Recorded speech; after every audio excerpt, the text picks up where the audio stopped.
आज मैं बात करूंगा 3D का। 3D, 3 डायमेंशनल, है ना।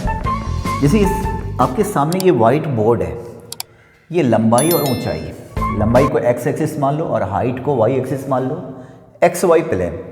इसमें कोई भी लाइन खींचूंगा तो एक्स वाई प्लेन, है ना। तो अब जरा जैसे आपने बनाया था रेक्टेंगल, जानते हो, सर्कल, ये सब क्या है, 2D कंसेप्ट है।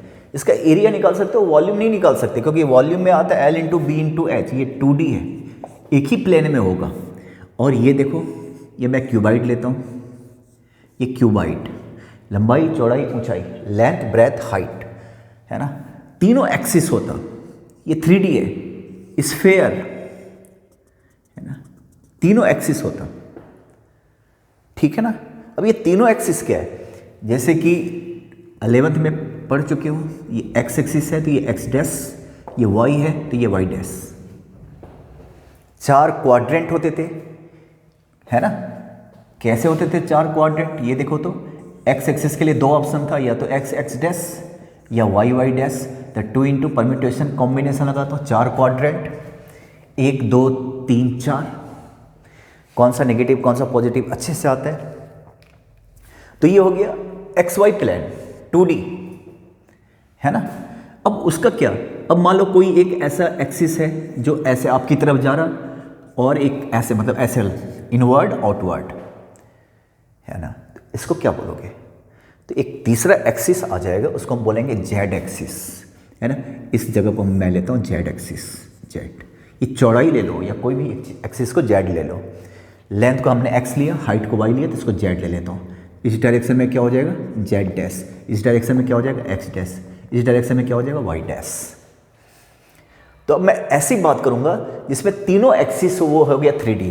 अब जरा देखो तो, जरा ध्यान से सुनना। तो अब इसमें कितने सारे, अभी तो इसमें 4 क्वाड्रेंट बन गया, first second third fourth, 4 quadrant. इसमें कितने सारे क्वाड्रेंट बनेंगे, एक्स के भी 2 ऑप्शन है, एक्स एक्स डैश का, वाई के भी 2 ऑप्शन है, वाई वाई डैश का, जेड के भी 2 ऑप्शन है, जेड जेड डैश का। तो टोटल 8 क्वाड्रेंट बनेगा। क्वाड्रेंट नहीं कहते उसको, ऑक्टेंस बोलते हैं। क्या बोलते हैं उसको, ऑक्टेंस। 8 बनेगा, देख रहे हो 8, है ना। जैसे यहाँ पे कोई पॉइंट होता है तो इसको क्या बोलते हो, एक्स वाई बोलते हो।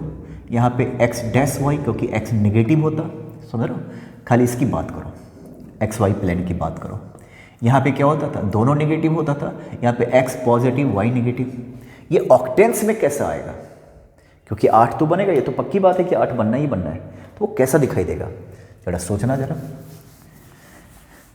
देखो,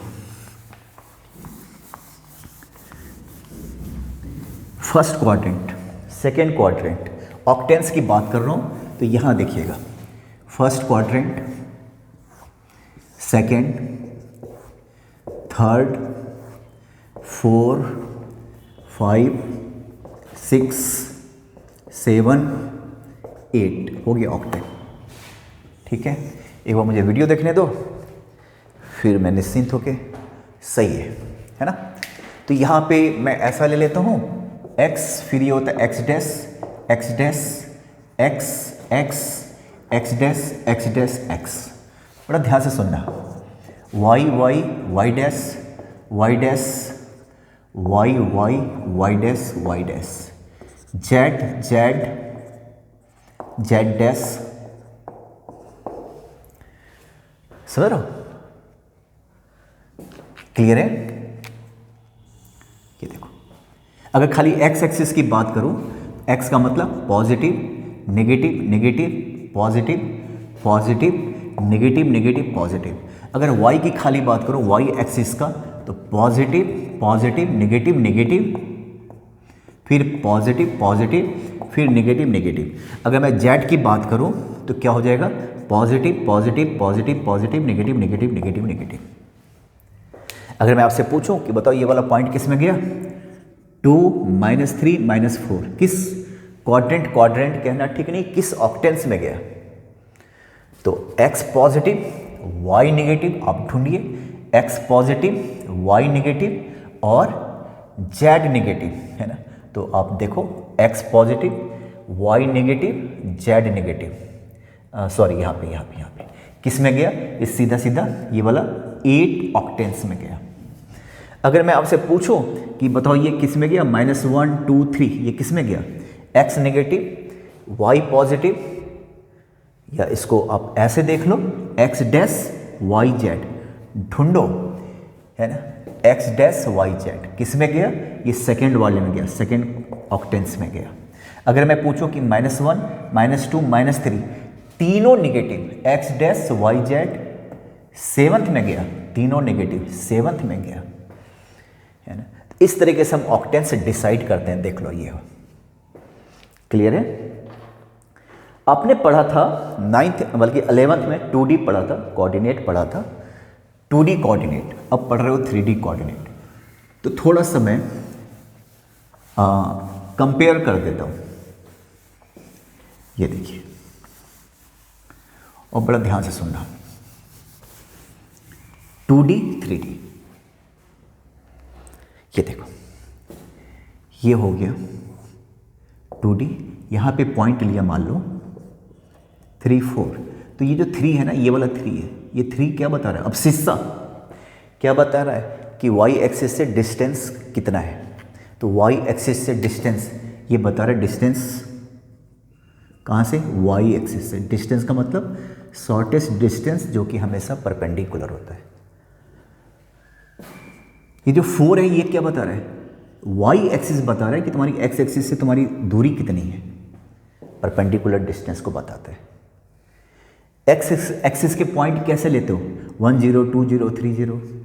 y एक्सिस के पॉइंट कैसे लेते हो, वो लेते हो आप 0 y, ऐसे तो लेते हो 0 1 0 2 0 3 0 4। ये तो 11th में पढ़ा था। अब 3D में क्या होता है, बड़ा 3D में क्या होता है, इस तरीके से हम बना लेते हैं। इस तरीके से मैं थोड़ा अच्छे से पहले साफ कर लूँ इसको, थोड़ा कन्फ्यूजन हो रहा होगा।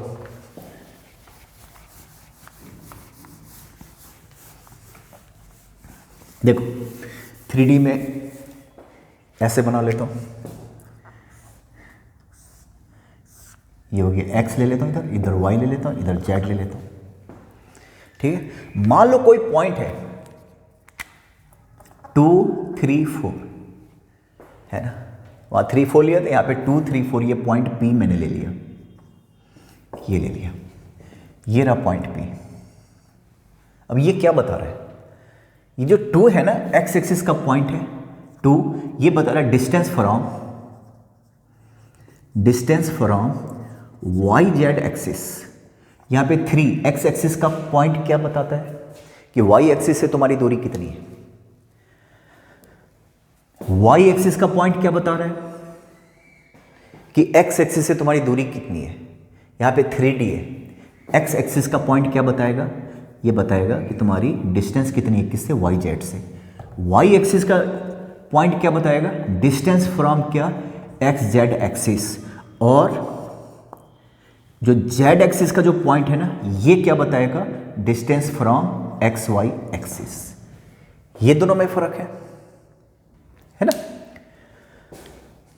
अब जरा एक बात बताओ, मान लो 2D में कोई इस तरीके से होता था, मान लो एक रेक्टेंगल बना लेता हूं, ये देखो ये रेक्टेंगल है, ये मान लो 5 है, ये मान लो 3 है। तो ये पॉइंट कैसे लेते थे, ये वाला पॉइंट 5 0, ये होता था 0 3, और ये वाला पॉइंट क्या होता था 5 3, ऐसे ही लेते थे आप। और ये ऑरिजिन, ये 2D। अब मैं 3D में चलता हूं, जहां पे मैं इसकी जगह पे बनाने वाला हूं क्या, क्यूबाइड। इसके पॉइंट्स कैसे लोगे। अब मान लो मैं एक स्ट्रक्चर बना रहा हूं, बड़ा ध्यान से सुनना। देखो ये मैंने बनाया, ये और ये, ठीक है। और एक चलो ये बना लेता हूँ, ये और इसको मिला लेता हूँ। 3D स्ट्रक्चर, 3D स्ट्रक्चर, ठीक है।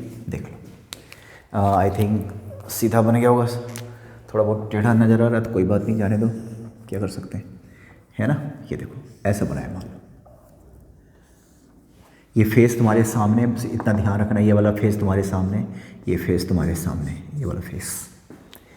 इसको मैं ऑरिजिन ले लेता हूँ, इसको मैं ऑरिजिन ले लेता हूँ, कैपिटल ओ ऑरिजिन 0 0 0। इसको एक्स एक्सिस, इसका जो लेंथ है वो मैंने एक्स एक्सिस की तरफ लिया, इसकी जो हाइट है ये मैंने वाई एक्सिस की तरफ लिया, इसकी जो हाइट है ये मैंने वाई एक्सिस की तरफ लिया, वाई एक्सिस की तरफ, और इसका जो ब्रेथ है ये मैंने लिया जेड एक्सिस की तरफ, है ना। और इसके कहता हूँ, इसके पॉइंट्स को आप बताइए, ये पॉइंट्स क्या होगा।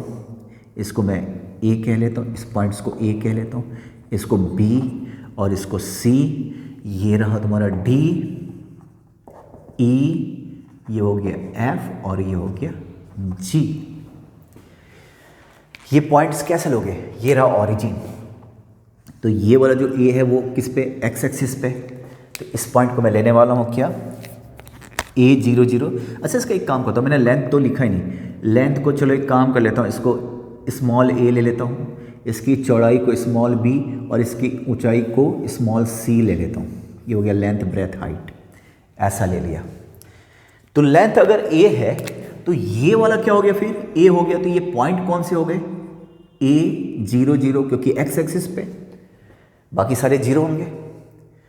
अगर मैं कहूँ कि ई पॉइंट आपको लेना है, ई पॉइंट आपको लेना है, और ये इसकी हाइट कितनी है, सी है, ये पॉइंट कितना हो गया 0 C 0, क्योंकि आपको वाई एक्सिस को बीच में लिखना होता है। ऑर्डर क्या होता है लिखने का, पहले हम एक्स लिखते हैं, फिर वाई लिखते हैं, हमने जेड लिखते हैं, किसी किसी बुक में एक्स इसको लिखा हुआ है, कोई बात नहीं, मैंने एक्स उसको मान लिया है। तो ये देखो, और ये देखो, ये जेड एक्सिस का पॉइंट है कैपिटल सी, है ना। तो क्या होगा, ये पहले एक्स लिखेंगे जो कि 0 है, फिर वाई लिखेंगे जो कि 0 है, और फाइनली जेड, इसकी जो ये है वो क्या है, ये वाला बी है ना, तो मैं इसको बी लिखूंगा, इसकी चौड़ाई को मैंने बी लिया हुआ है, देखो आप ये लिया हुआ है। ये वाला पॉइंट क्या होगा, ऑरिजिन से कंपेयर करो तो इसमें लेंथ भी है और इसमें ब्रेथ भी है, इसमें एक्स भी है और इसमें वाई भी है। देखो तो यहां तक जाना है तो कैसे जाओगे, ऐसे ऐसे करके जाओगे कि नहीं जाओगे। तो इसके रेस्पेक्ट में इसका जरा देखो तो एक्स एक्सिस की तरफ भी इसका डिस्प्लेसमेंट है और जेड एक्सिस की तरफ भी चौड़ाई में भी है। तो क्या करोगे, एक्स एक्सिस है तो वो लेंथ ए है, वाई हाइट है नहीं, और ये देखो, ये सोच के देखो। डी पे आना चाहूंगा तो डी तो वाई के ऑरिजिन से ऊंचा है ना, और ऊंचाई कितनी है, सी है ना, तो हाइट इसमें है, मतलब वाई एक्सिस तो है, हाइट कितनी है, सी। एक्स एक्सिस के सामने तुम जरा इमेजिन करो, ये फेस तुम्हारे सामने ऑरिजिन है, कमरे में बैठे हो, किसी एक कोने को ऑरिजिन मान के चलो, ये देखो सामने वाला दीवार है ना, ये इसी के सिद्ध में इतनी ऊंचाई पे है, इसमें केवल चौड़ाई है, ये 0 है, ऊंचाई है और चौड़ाई और कुछ नहीं है। देखो एक्स एक्सिस का गायब है, लेंथ है ही नहीं इस पॉइंट में। एफ की बात करो, एफ में ये वाला डिस्प्लेसमेंट है और साथ में ये वाला शिफ्ट भी है, चौड़ाई नहीं है, ऐसे नहीं है ना, बिल्कुल इसके सामने चौड़ाई है ही नहीं। तो पहले एक्स अगर पूछूं तो ए है, ठीक है, हाइट पूछूं तो हाइट को मैंने सी लेट किया हुआ है तो सी है, और ये है ही नहीं। अगर मैं जी की बात करूं ना तो गौर से देखो, जी में तीनों हैं, इसमें आपका ए भी है, लेंथ भी है ना, वाई एक्सिस पे जिसको मैंने सी कहा हुआ है, और जेड एक्सिस भी है, चौड़ाई भी है, तो जिसको मैंने बी कहा हुआ है। तो जी में तीनों के तीनों मौजूद हैं, देख लो आप, जी में क्या है, तीनों का तीनों मौजूद है, देख लो, क्लियर है।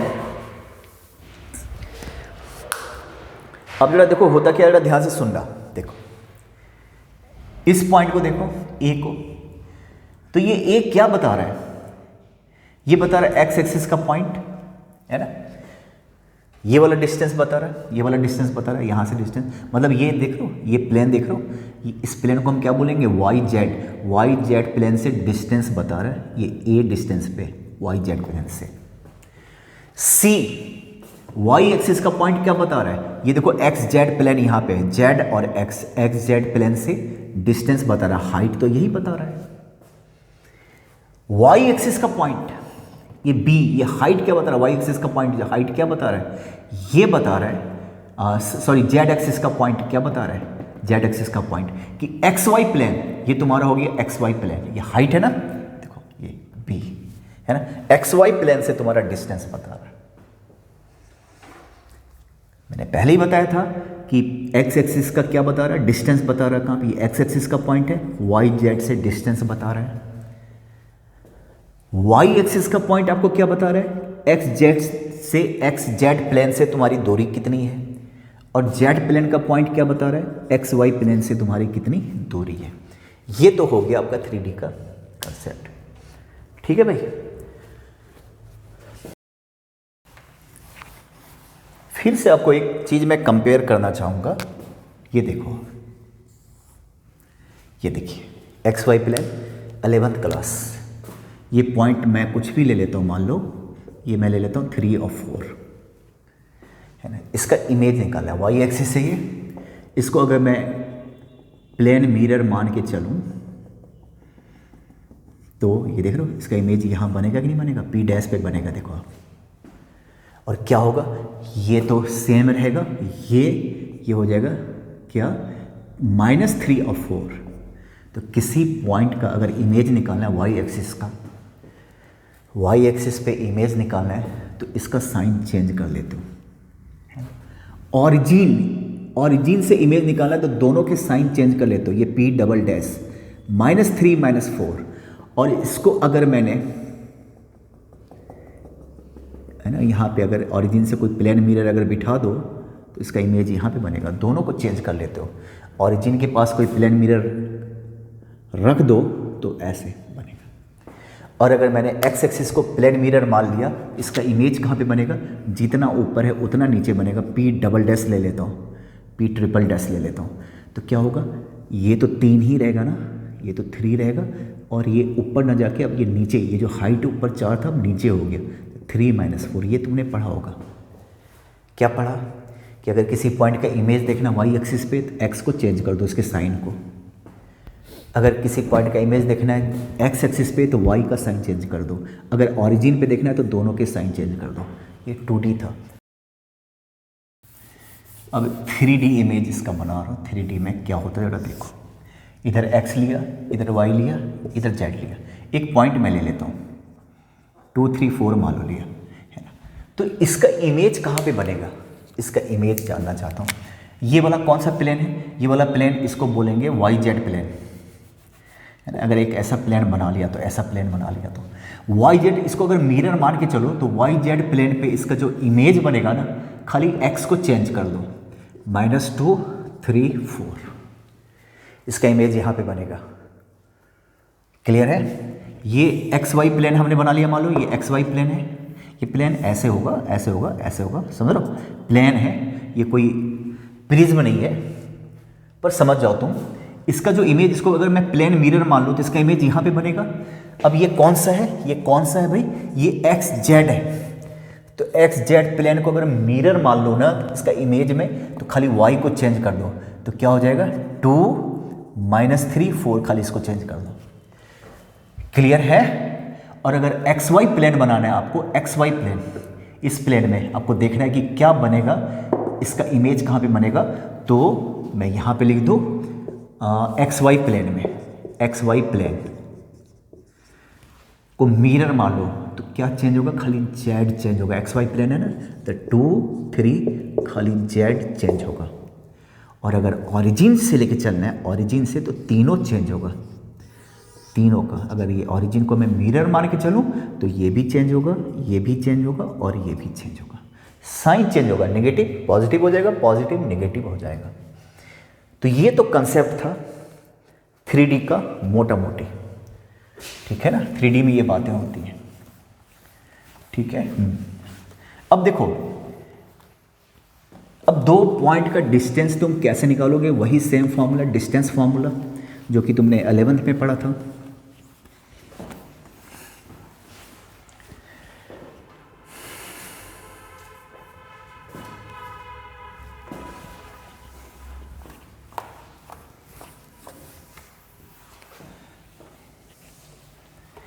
अब जरा देखो, ये 3D। अब यहाँ पे आता है डिस्टेंस फार्मूला। 2 पॉइंट का डिस्टेंस कैसे निकालोगे, दो पॉइंट का डिस्टेंस, एक पॉइंट यहाँ पे x1 y1 z1 और एक q x2 y2 z2। तो जैसे आपने 11th में पढ़ा था, 12th में भी, सॉरी आप लोग 11th में ही तो, मैं भी कहाँ भटक रहा हूँ, ये 11th का ही तो पढ़ा रहा हूँ, कई बार बोल दिया ना 11th। ये देखो 2D में आपने जो पढ़ा था, 3D में बस z इंक्लूड हो जाएगा, क्योंकि डिस्टेंस फार्मूला है ना। इस पे क्वेश्चंस होंगे बहुत सारे।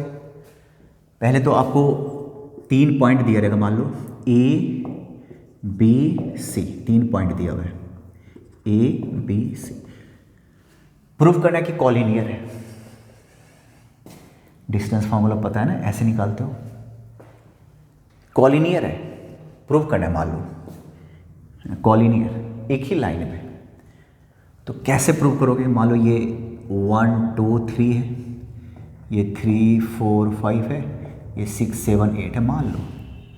तो पहले डिस्टेंस फार्मूला से आप ए बी निकाल लीजिए। ए बी मैं निकाल लेता हूँ, 3 में से 1 गया, 2 का स्क्वायर 4, 4 में से 3 गया, 4 में से 2 गया, कितना हो गया भाई? फिर 2 हो गया, 2 का स्क्वायर फिर से 4 हो गया, 5 में से 3 गया, फिर से 4 हो गया, 12 हो गया। अब 12 को मैं लिख सकता हूँ 2√3, 4 गुना 3। फिर मैं BC निकाल लेता हूँ, BC 6 में से 3 गया, 3 का स्क्वायर 9 होता भाई, 7 9 एंड 9 27, 3√3 राइट। और फिर मैं AC लगे हाथ, AC निकाल लेता हूँ, AC भाई ना, समझो आपने 11th, अब नहीं बोलूँगा, बट इसके पहले जो कोऑर्डिनेट पढ़ा था ना, डिस्टेंस फार्मूला से कैसे प्रूव करोगे कि कॉलिनियर है? तो पहले तीनों डिस्टेंस निकाल लो। अब मैं AC निकालता हूँ, 6 में से 1 गया जी, 5 25 हो गया, 7 में से 2 गया, ये भी 25 हो गया, और फिर से 25 हो गया, तो क्या हो गया? 5√3 हो गया। अब देखो जो सबसे बड़ा वाला है AC, बाकी दोनों छोटे के बराबर हो रहा कि नहीं हो रहा? AB प्लस BC के हो रहा कि नहीं हो रहा? तो ये तब पॉसिबल है जब एक लाइन में हो। अगर कोई पॉइंट लाइन से थोड़ा भटक जाए तो सर्कल बन जाता है। सर्कल में 2 का सम हमेशा तीसरे से बड़ा होता है, बराबर तो होगा ही नहीं। 2 का सम अगर तीसरे के बराबर हो रहा है तो वो एक कॉलिनियर, एक लाइन में ही पॉसिबल है, सर्कल में ट्रायंगल में पॉसिबल नहीं है। तीसरा वाला अगर भटक जाए रास्ते से तो ट्रायंगल बन जाएगा। ट्रायंगल में क्या होता है? 2 लाइन का सम हमेशा क्या होता है? तीसरे से तो बड़ा होता है।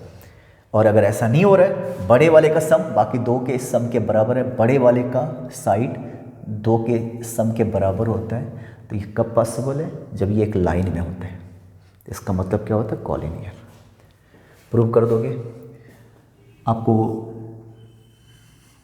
एक ट्रायंगल के पॉइंट्स दिया रहेगा, प्रूव करना है कि राइट एंगल ट्रायंगल है, बताने की जरूरत है। हर एक का स्क्वायर कर लेना, AB का स्क्वायर, BC का स्क्वायर, CA का स्क्वायर, कोई बड़ा वाला का स्क्वायर, कोई भी जो बड़ा वाला हो, बाकी दोनों के स्क्वायर के सम के बराबर हो जाए तो हो गया right angle triangle Pythagoras theorem से। क्वेश्चन दिया रहेगा, एक ट्रायंगल है, उसके पॉइंट्स दिए रहेंगे, प्रूव करना आइसोसेलेस है। डिस्टेंस फार्मूला निकालना, 2 का साइड इक्वल होना चाहिए। प्रूव करना है कि इक्विलैटरल है। डिस्टेंस फार्मूले से तीनों का साइड क्या होना चाहिए? इक्वल हो गया, तो हो गया इक्विलैटरल। तो डिस्टेंस फार्मूले पे यही सारे क्वेश्चंस हैं। कुछ क्वेश्चन की प्रैक्टिस करा दूं, देखो। Find the point on y axis which are at a distance of 5√2 from the point. Find the point, question समझो, find the point on y axis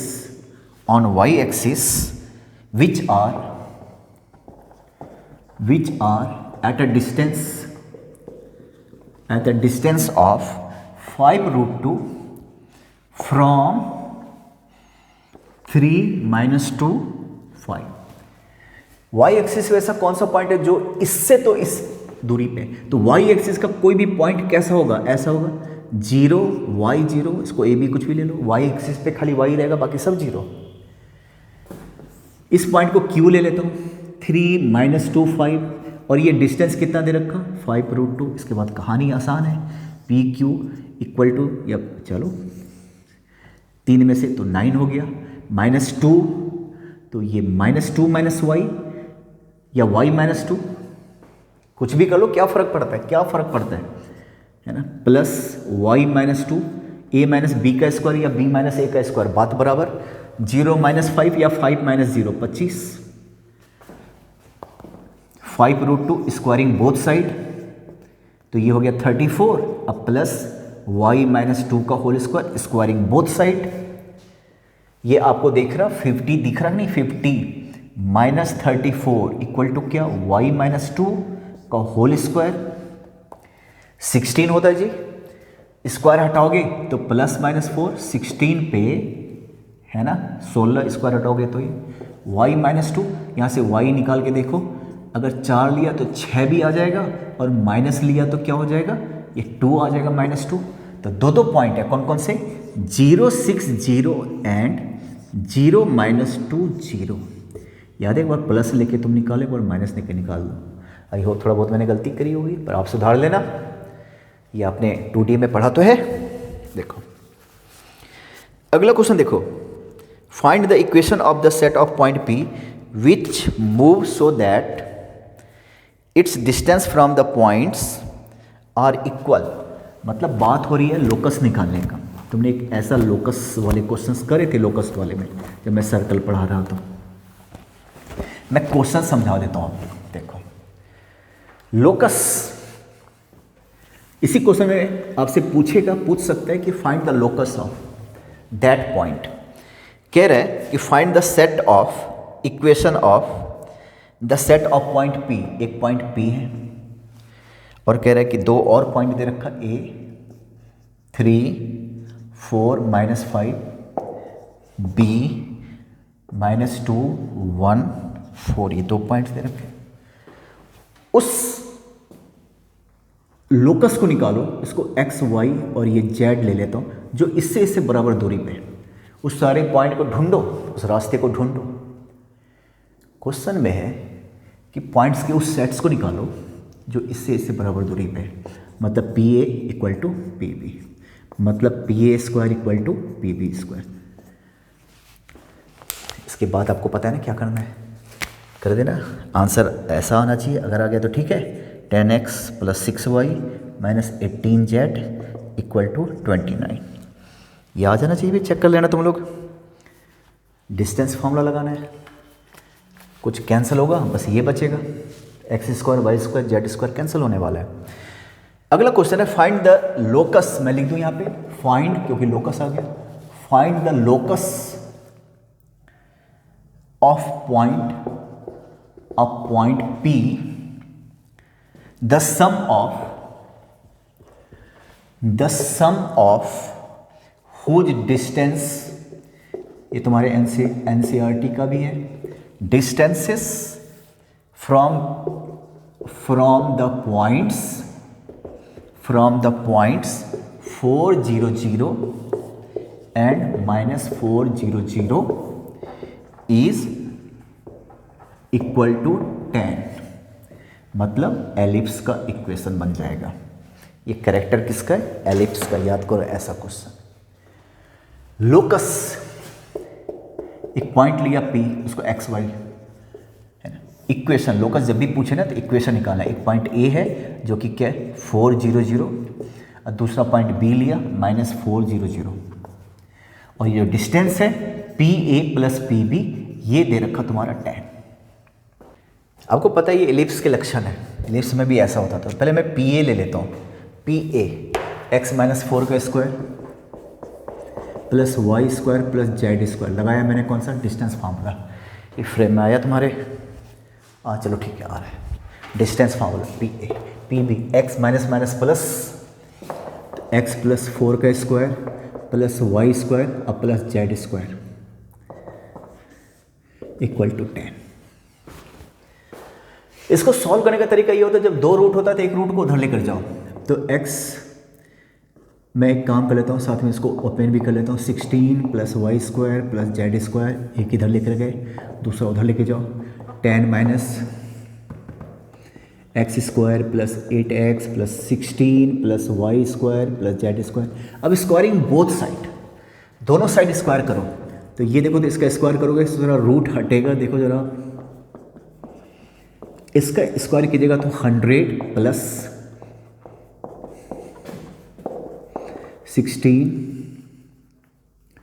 16 plus Y square plus Z square minus 20, यहाँ पे लिख देता हूँ -20, ये देखो X square plus 8x plus 16 plus Y square अब plus क्या लगाया मैंने, A square A minus B का whole square, A square plus B square minus 2ab, 10 दूनी 20, ए माइनस बी का होल स्क्वायर लगाया। ठीक है, x square cancel, Y square Z square cancel, और कुछ कैंसिल है क्या, 16 से 16 कैंसिल, 100 बच गया उधर, -8x minus 16x minus 100 equal to 20, ये -20 होगा क्योंकि -2ab, x square plus Y square plus Z square plus 8x अब प्लस 16, ये देखो है ना। अब होता क्या है, कुछ कॉमन ले लो, आपका भला हो जाएगा। तो 4x प्लस 25, 20 लिख लेना सारा का सारा। अब ये कैंसिल हो जाएगा, अच्छा ये भी माइनस ही था, तो माइनस माइनस तो पहले ही कैंसिल था, चलो जाने दो, ये 5 हो गया। स्क्वायरिंग बोथ साइड, फिर से स्क्वायर, इसका स्क्वायर प्लस इसका स्क्वायर प्लस 2ab, 100 200x हो गया, स्क्वायरिंग बोथ साइड। अब एक ही रूट है तो 5 का स्क्वायर क्या हो जाएगा, 25, माइनस का स्क्वायर प्लस होता है, x square plus Y square plus Z square plus 8x अब प्लस 16, ये देखो।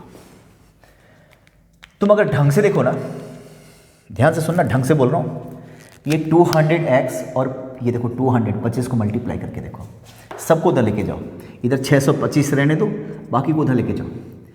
25x स्क्वायर तो ये हो जाएगा 9x square, 25y square plus 25z square,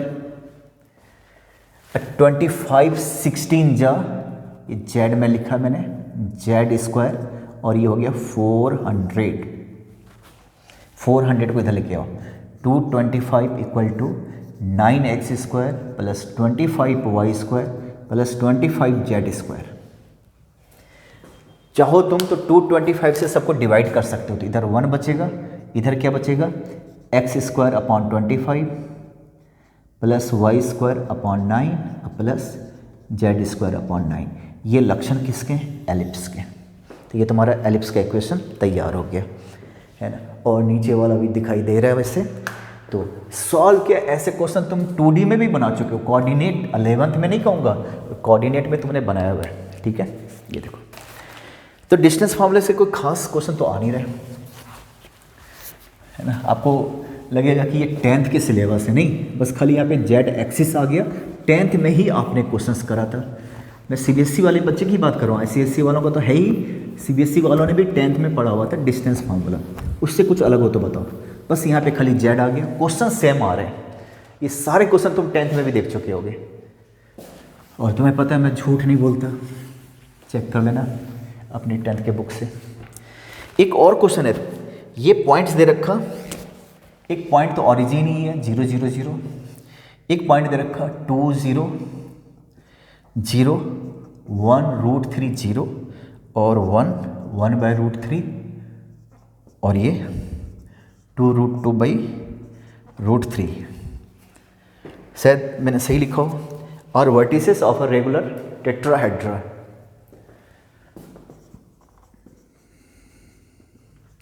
vertices of regular tetrahedron, tetrahedron इसका वर्टिसेस है। मतलब अगर मैं ऐसे लूँ और एक इस तरीके से लूँ, ये बेस बना लूँ, ये बेस हो गया तुम्हारा। ऑरिजिन को मैं यहाँ पे ले लेता हूँ, ऑरिजिन को मैं यहाँ पे ले लेता हूँ, एक पॉइंट यहाँ पे ले लेता हूँ, ये है 2 0 0 या जो भी है, एक पॉइंट यहाँ पे ले लेता हूँ 1√3 0, और एक पॉइंट यहाँ पे ले लेता हूँ 1/√3 और 2√2/√3। क्या प्रूव करना है कि रेगुलर टेट्राहेड्रन है ना। मतलब ये वाला डिस्टेंस, ये वाला डिस्टेंस और ये वाला डिस्टेंस, ये वाला डिस्टेंस, ये वाला डिस्टेंस और ये वाला डिस्टेंस सब आपस में बराबर है। क्या ये डिस्टेंस, इसको ए मान लेता हूँ, इसको बी मान लेता हूँ, इसको सी मान लेता हूँ, मतलब O A equal to O B equal to O C, A B equal to B C equal to C है, सब आपस में बराबर है। डिस्टेंस फार्मूला से तुम निकाल लेना, ठीक है भाई। तो मेरी तरफ से ये खत्म हो गया।